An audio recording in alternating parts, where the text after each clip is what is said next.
စကားလည်းပြောစရာမလိုဘဲနဲ့ TikTok ပေါ်မှာဗီဒီယိုပေါက်နိုင်တဲ့ TikTok ဗီဒီယိုအမျိုးအစား၃ခုအဲ့တော့မေးစရာရှိတယ်ကိုယ့်ရဲ့အတန်ကိုလည်းမသုံးမဲနဲ့ TikTok ပေါ်မှာကိုယ့် product ကိုပေါက်အောင်ဖောက်လို့ရလားဆိုတော့ရတာပေါ့ voice over လည်းမရှိဘူးဒါပေမဲ့ visual တွေ text တွေ sound တွေ background music တွေတိကျသုံးပြီးတော့ကိုယ့်ဗီဒီယိုကြည့်တဲ့လူတွေကိုစိတ်ဝင်စားမှုမြင့်တက်စေတဲ့ဗီဒီယိုတိုက်တွေကိုဖန်တီးနိုင်ပါတယ်မင်္ဂလာပါ Digico ရဲ့ founder ကိုစရာဖြိုးပါ Okay စိတ်ဝင်စားတယ်ဆိုရင်ဆက်ကြည့်လိုက်အောင်နံပါတ်1ဗီဒီယိုမျိုးစားကတော့ before and after transformation ဗီဒီယိုတွေဖြစ်ပါတယ်ပြောင်းလဲမှုတွေကိုမိနစ်ပိုင်းအတွင်းစက္ကန့်ပိုင်းအတွင်းပြသလိုက်တဲ့ဗီဒီယိုတွေက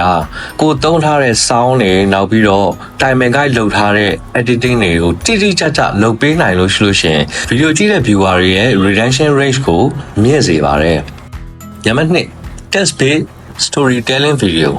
ဒါကတော့ရှင်းပါတယ် text based ဖြစ်တဲ့အတွက်ကြောင့်မလို့စာသားတွေနဲ့ပဲ story ကိုဆွဲထုတ်ပြီးတော့ကိုယ့်ရဲ့ video ကိုဖောင်လှလှလေးတွေသုံးမယ် timing guide တွေ edit လုပ်မယ် background music ကိုလည်းလိုက်အောင်သုံးထားမယ်ဆိုလို့ရှိရင်စကားလည်းပြောစရာမလိုပဲနဲ့ကိုယ့် video ကြည့်တဲ့လူတွေစိတ်ဝင်စားမှုကိုရစေပါတယ်နောက်နံပါတ်3 how to demonstration video ဒါကတော့ silent tutorial လေးတွေတင်တာကိုပြောတာဖြစ်ပါတယ်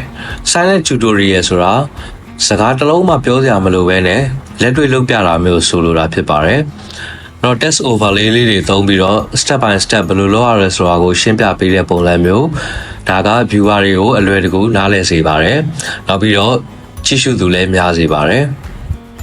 ဥပမာဆိုလို့ရှိရင်ကိုယ့်စီကဝယ်တဲ့ပစ္စည်းကို order ဘယ်လိုထုတ်လဲဆိုတဲ့ story မျိုးလေးတွေနောက်ပြီးတော့အဆင့်30တဲ့နဲ့ကိုယ့်ရဲ့မျက်ခုံးမွေးကိုညီအောင်ဘယ်လိုဆွဲမလဲဆိုတဲ့ story မျိုးလေးတွေပေါ့နော်ဒီ video content မျိုးကလည်းကြည့်ရှုသူတွေများပါတယ်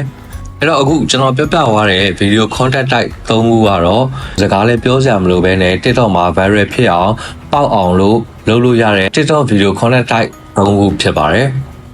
စိတ်ဝင်စားတဲ့ဆိုရင်လိုက်လုပ်ကြည့်ကြပါဦးဗျ TikTok marketing နဲ့ပတ်သက်ပြီးတော့နောက်လည်းဘူးသူတရဖို့အကြောင်းအရာတွေကိုအများကြီးတင်ဆက်ပေးနေမှာဖြစ်လို့ကျွန်တော်တို့ Digico page လေးကို like and follow လေးလုပ်ခဲ့ပေးပါအောင်နော်အဆုံးထိကြည့်ရှုပေးလို့ကျေးဇူးတင်ပါတယ်ခင်ဗျ